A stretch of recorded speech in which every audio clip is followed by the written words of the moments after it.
تا به این دم در جمهوری قزاقستان فعالیت داشتید.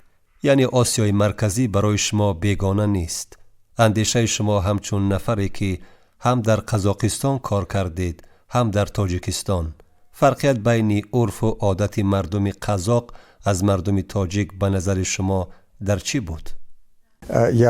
من 3 سال در قزاقستان به حیث معاون سفیر کار و فعالیت کردم.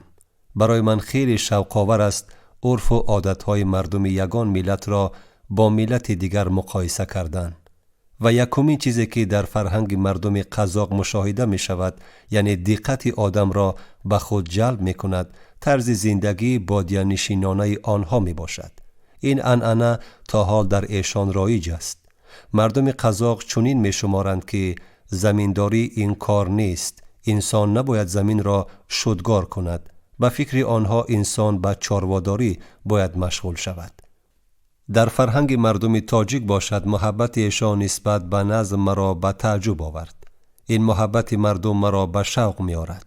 وقتی که من به آموزش زبان تاجیکی پرداختم، علاقمندی شاعران تاجیک با جهان فارسی مرا به حیرت آورد. ما امریکایی ها از این فرهنگ و رسم و رسوم مردم تاجیک می توانیم بسیار چیزها آموزیم. شما نه تنها در قزاقستان بلکه در بسیار کشورهای دیگر کار و فعالیت کردید و مردم زیادی را دیدید. با عرف و عادتهای گوناگون شناس شده اید. و فکر شما مخصوصیت خلق تاجیک را باز در چه دیدن ممکن است؟ خیلی که من پیشتر گفتم شوق آنها به نظم و موسیقی تصویر نشونده است. این خصوصیت مردم تاجیک در هر قدم احساس شونده است. هر یک چاره‌بینی با شعر آغاز می شود. تمناها صدا می دهند و همچنین تاجیکان با تاریخ کهن خود با تاریخ بیش از 2000 ساله فرق می کنند. ما کوشش داریم که بهر نگهداری این فرهنگی بمانند امکانیت فراهم آوریم. از کشورهای سفر کرده و فعالیت داشته خاطرات فراموش نشدنی دارید؟ می توانید یک لحظه دشواری آن را حکایت کنید؟ البته خاطره های زیاد دارم، چون من مدتی 33 سال است به حیث دیپلمات فعالیت دارم. در این مدت در بسیار کشورها به مثل روسیه، چین، ژاپن بودم. هنگامی که در ژاپن بودم زمین لرزه به عمل آمد و صدمه رخ داده بود. هزاران آدمان جان دادند ولی هیچ کس نمی دانست موج رادیاسیا چقدر در کشور پهن خواهد شد. ما در چنین شرایط کار میکردیم تا به شریک‌های در ژاپن بوده خود کمک کنیم. این عملیات بود با نام تاماداچی، با زبان ژاپنی معنای دوست را دارد. نزدیک 1000 امریکایی بهر برطرف نمودن مشکلات موجوده که بعد از به وقوع آمدن فاجعه سر شده بود زحمت کشیدند و عاقبت ما توانستیم این مشکلی را برطرف سازیم. فعالیت در چنین شرایط برای من فراموش ناشدنی بود.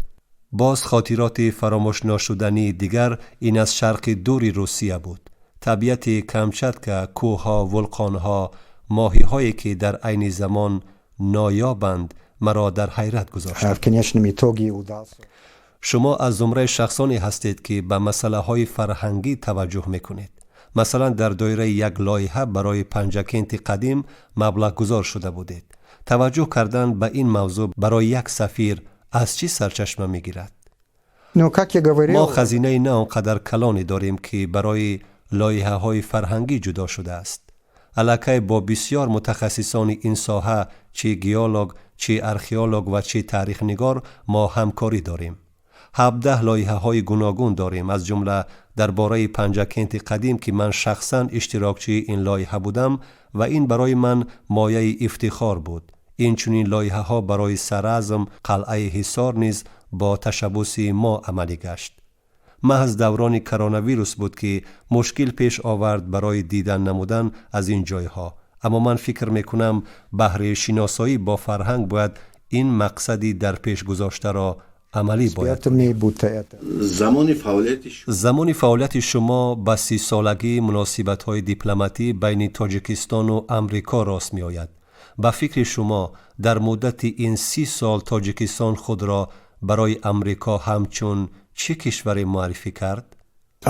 ما بسیار لایحه ها داشتیم در مدت این 30 سال. سیاست ما این نگهداری وحدت و استقلالیت تاجیکستان است. در ساحه‌های گوناگون از جمله امنیت، خواجگی قشلاق، طب و غیره مبلغ گذاری کردیم. آموزش زبان انگلیسی نیز یکی از وظیفه اساسی لایحه‌های ما بود. به نزدیکی در شهر پنجکین بودم. در آنجا با خوانندگانی که زبان انگلیسی را می‌آموزند شناس شدم. این بعد از دوره پاندمی بود. فکر می‌کنم خوانندگان نیز از دیدار یکدیگر خیلی شاد بودند، چون در وقت پاندمی آموزش آنها نیز قطع گردیده بود. برنامه‌ای که از روی آن به خوانندگان آموزش زبان انگلیسی براه مانده می شود اکسس نام دارد.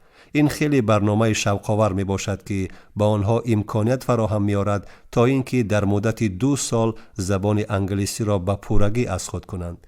یعنی از لایحه‌های دیگری جالب این ساختمان پل دوستی میان افغانستان و تاجیکستان بود. در عموم 11 میلیون دلار برای گذراندن تست و تامین تجهیزات برای ساحه تندرستی در زمان کرونا ویروس مبلغ صرف کردیم. در آینده موضوع اساسی مناسبت‌های تاجیکستان و آمریکا را در چی می‌بینید؟ مناسبت‌های دیپلماتی در دایره چی موضوع‌های جریان خواهد گرفت؟ بجز از موضوع‌های ذکر شده در افغانستان همسایه با تاجیکستان حکومتی وضع شد. ما نقشه داریم در 2 ساله نوبتی 60 میلیون دلار را در نمودهای گوناگون یاری در سمت بخطری تاجیکستان صرف کنیم. با فکر من هم مردم تاجیک و هم مردم کشور ما صلح و آسایشتگی کشور خود را آرزو دارند. هیچ کس طلبگار اکستریمیسم نیست. همه می‌خواهند که عائله و فرزندانشان آسوده زندگی و کار و فعالیت نمایند. فعالیت من بدن است این حل این مسئله ها را فراگیر خواهد بود. من درباره حجم عمومی مبلغ 30 ساله گفتم، اما اگر مبلغ گذاری را از روی سال گوییم، سال قبلی در حجم 85 میلیون دلار به تاجیکستان کمک کرده بودیم. در سال آینده باشد مبلغ گذاری ما جهت دسترسی و پیشرفت ساحه‌های گوناگون باز هم زیادتر خواهد شد. موقع امریکا در مسئله افغانستان چگونه است؟ مثلا در وضع کنونی سفارت امریکا با سفارت افغانستان همکاری دارد؟ یکم این که امریکا تا حال طرفدار مردم افغان است، چون ما را تاریخ پیوندی می دهد. ما حاضر یاری بشردوستانه به خلق افغان رسانیده ایستادیم. 74 میلیون دلار رقم‌های آخرین بودند که من دیده بودم.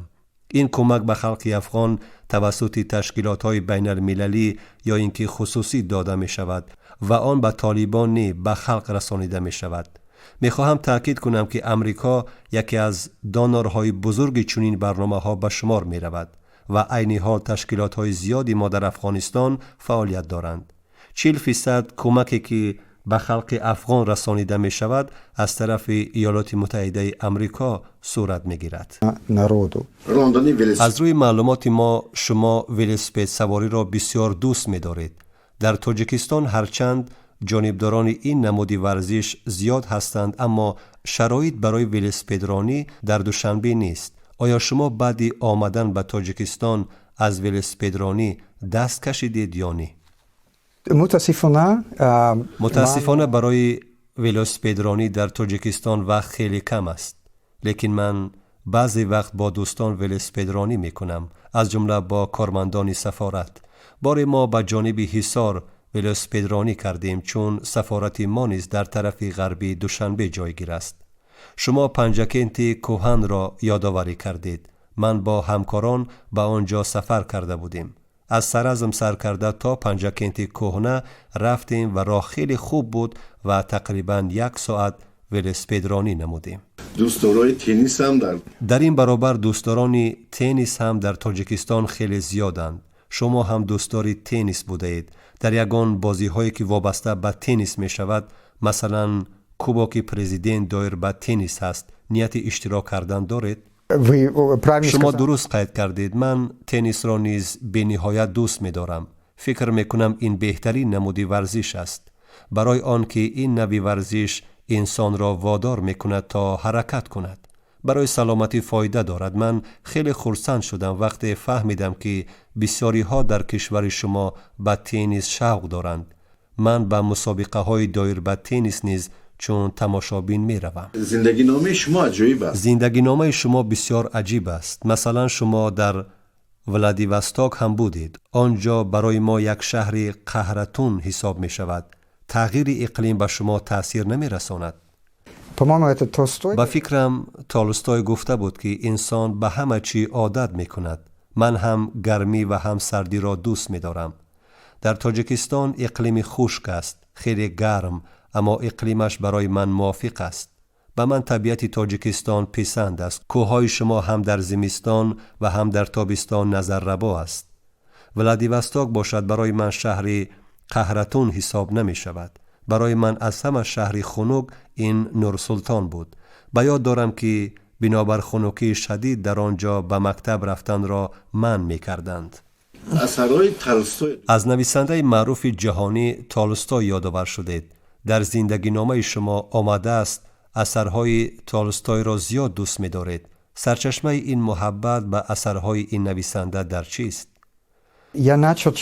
از زمانی که به آموزش جدی زبان روسی پرداختم، طرز جمله بندی، تصویر تولستوی، ذخیره های بای لغوی و جمله سازی و مرا به خود جلب می کرد. او همیشه کوشش می کرد به خوانندگانش مهمی حیات امروزه را فهماند. یعنی می گفت گذشته این گذشته است، آینده باشد پیشگویی نشونده است. از این رو انسان برای امروز زندگی کند. تشکر برای صحبت آشکارا. به شما هم عرض سپاس می کنم. موفقیت و سلامتی تمنا دارم.